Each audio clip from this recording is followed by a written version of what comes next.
Guys, in this video we're going to be taking some time to do a comparison between the Canik Prime, as you see here, and some of the other Canik models that are out there. For the U2 sensors out there, we are not doing any type of selling of firearms or anything like that. We are simply putting out information showing the difference between these firearms. A new Canik, including the Canik Prime, have it shipped to your local FFL and save yourself a bit of time trying to find one at your local stores. Before we get started, guys, I would appreciate it if you would like and share the video. Just take that URL, share it on your social media. It really helps the channel. Also, be sure to subscribe to my channel and leave me a comment down below. It's a way that you let the YouTube algorithm know that you like more of this content. Also, be sure to check out the links down below and help support the channel in any way you can. Now, everybody is currently raving about the new Canik Prime. This is I guess you could call it one of the new micro 9s that are out on the market these days.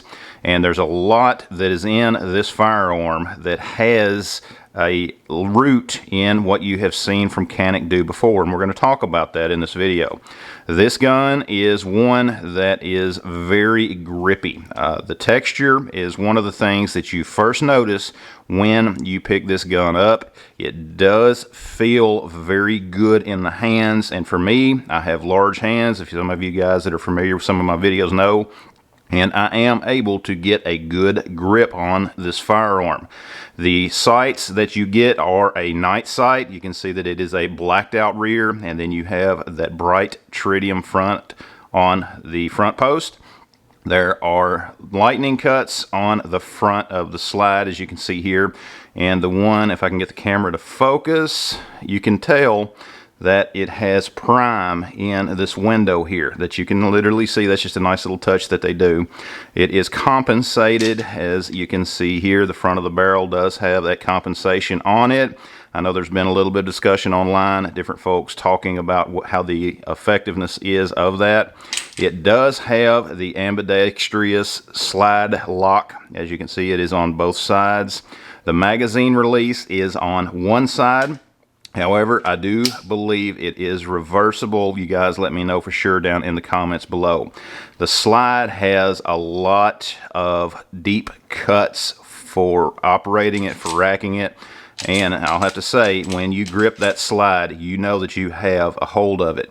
You do get a mag well. Now, the mag well is removable. You can see that this screw here on the bottom. Why you would do that, I know some of you guys that that carry these may choose to remove that. Me personally, I'm going to leave it like it is. Canik line is one that many of their magazines are going to be interchangeable. However, there is a little bit of a difference with this particular firearm. You can see the Canik Meta Prime magazine here. I'm just going to pull one out of my TTI Combat. And it is right here. Of course, this one's nice. It's got the Terran Tactical Innovations logo on the bottom. There is a little bit of a difference. When I put these side by side, I want you to notice the length difference in these magazines. This magazine will work in the Canik Meta, just like that. It will work in the Canik TP9DA, just like that, no problem whatsoever. And it will also work in the Canik Meta Prime, but you do get a little bit of the magazine sticking out. It will go in and it will lock with no issues whatsoever. That is a nice feature with the Caniks. If you have one Canik or a couple of Caniks, then you have multiple magazines that will work in multiple different firearms. However, the same is not true with the magazine in the Meta, because this one is shorter. It will not lock into your other guns. It just will not do it. It's too short. But still, you get a couple of these with your gun. It would be nice if they included 3 of them, but they do not. They just include 2. But it is still something that you should know that, again, if you do have other Canik models, you can use those magazines in the Meta Prime. And you also have a couple of interchangeable back straps that you get in the case to make it feel better in your hands, just to make it customized to you just a little bit better. For me, this one is the medium one. It's the one that comes on the firearm. and I think that I'm going to just leave it on there for now just to see how it is. The texturing between the sides and the front strap and back strap is a noticeable difference. It is not as aggressive on the sides as it is on the front strap and the back strap. You notice that right off the bat. One of the things that you cannot ignore is the trigger. Now, the trigger on this gun is similar to the Rival or the TTI Combat. We're actually going to be comparing that here in just a moment.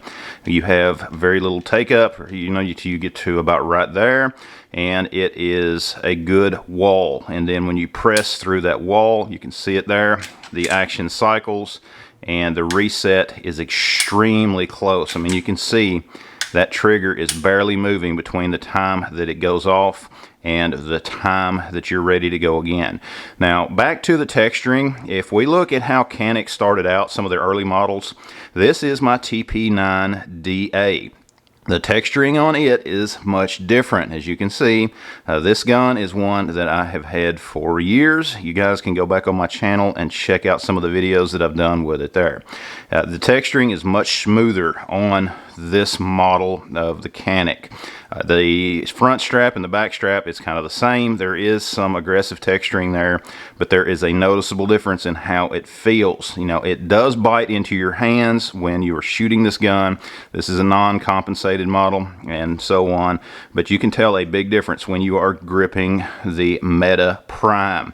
It feels good in the hands. You can tell that it is going to bite and stay where it needs to be. Not saying that this is bad in any way.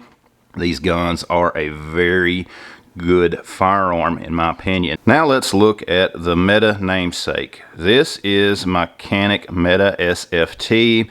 This is a gun that's been on the market for a few years, and this is one that I absolutely love. The trigger on this gun is slightly different compared to the new Canik Prime. And just to do a quick comparison between these two, you can see that the width of the trigger on the Prime is very similar to the TTI Combat, which we will look at in just a moment. And this is a big noticeable difference in the way that these triggers are made, as well as how they feel in your hand. The original Meta, the trigger on it is identical basically, except for the color of the dongle, to some of the earlier Canik models. Again, here is my TP9DA. And you can see the trigger on both of these guns, kind of a side-by-side comparison. Just to show you the way that these triggers feel, with the DA, what you actually get is you have a double action, single action trigger. This is the decocker. You know, there's some folks that prefer carrying with the decocked position on their firearms. They don't want that striker cocked. And all you have to do to put the DA in that position is press this button right here, and it will decock that trigger.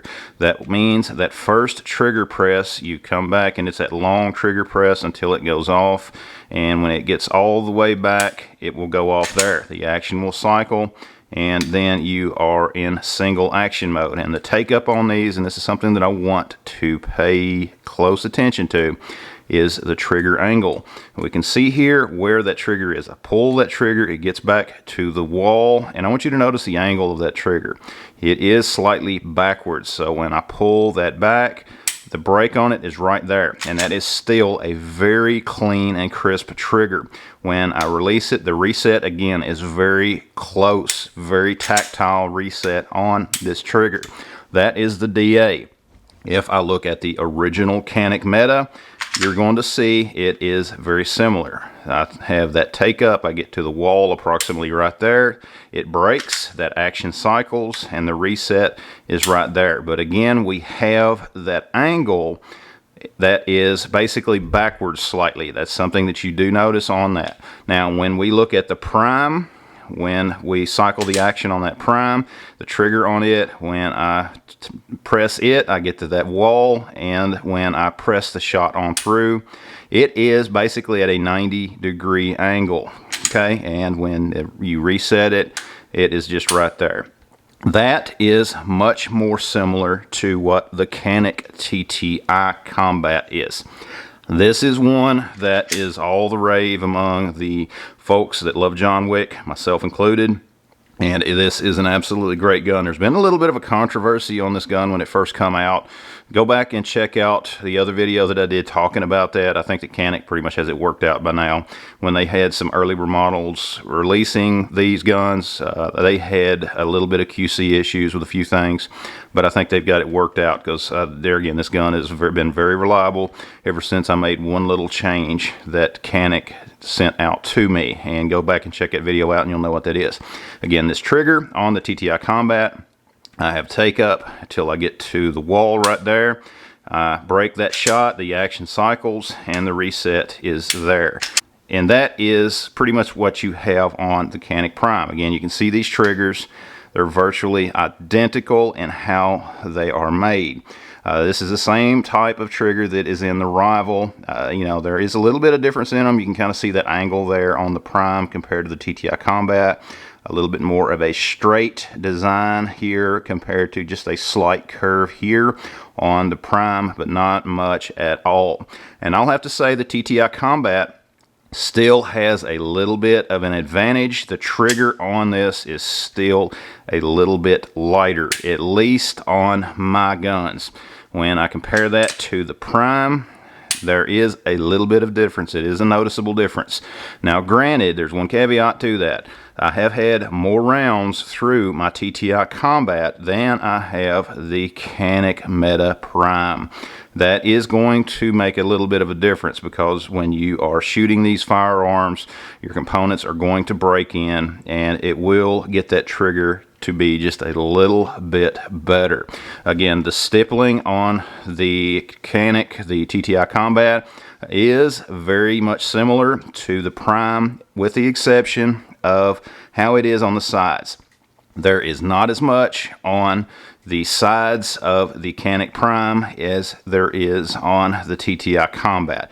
That is a very aggressive feeling texturing that is on the TTI Combat. However, the front strap and the back strap are virtually identical in how they feel, at least in my hands. You guys let me know down in the comments below if you think that they are similar. This is a very good looking gun as well. I have a few videos on it. Go back and check them out on my channel. I also have videos on the original Meta as well. Go over and check those out. All of these guns are very fun to shoot. Canik is known for the triggers on their firearms. They have, in my opinion, the absolute best out-of-the-box trigger of any striker-fired handgun out there on the market. That's just my personal opinion. You guys let me know yours down in the comments below. I'm real glad to have each of them, particularly the Meta Prime. This is the newest addition to my collection, and I look forward to getting it to the range. You also do have the optics cut as well. That's something that I forgot to mention. And the only one of these guns that does not have the optics cut is the Canik DA, the TP9DA. It does not have the optics cut. It has, you know, a couple of other features. I guess, you know, this is more reminiscent of some of the early models of Canik. It does feel good in the hands. It does have the ergonomics that just make these a pleasure to shoot. And from these guns, you can kind of see some of the evolution of what Canik has done over the years. I do have an optic on my Canik Meta SFT, as you can see here. I do not have one on my TTI Combat, and I don't believe I'm going to put one on this one either. This is just, I like shooting iron sights. That's just me. It's kind of a personal preference, even though I do have optics on some of the guns that I shoot. And this is just one of those times to where I think I want to shoot this gun without the optic of the TP9DA. It is not optics cut. Again, going back to some of the early Canik models, but it is just how they did things back then, and it kind of shows some of the evolution of what they have done over the years. You know, Canik has been very responsive to their customers as far as requests and features that the customers want to see. So I'll have to say I think that they've done a really great job. Each of these guns are fun to shoot. The triggers on these guns, I cannot say enough about a Canik trigger. I believe that Canik has the absolute best out-of-the-box striker fire trigger on the market. That's just my personal opinion. You guys let me know yours down below. But guys, this is just a quick comparison video showing you some of the changes to Canik over the years, showing you how the new Canik Meta Prime stacks up against some of the other Caniks that are out there. Which one is your favorite? Let me know down in the comments below. If you have a favorite of these, I'd love to hear from you.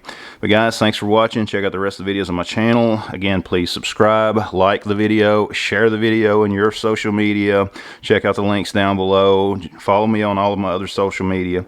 Linked down in the description, and we'll see you next time.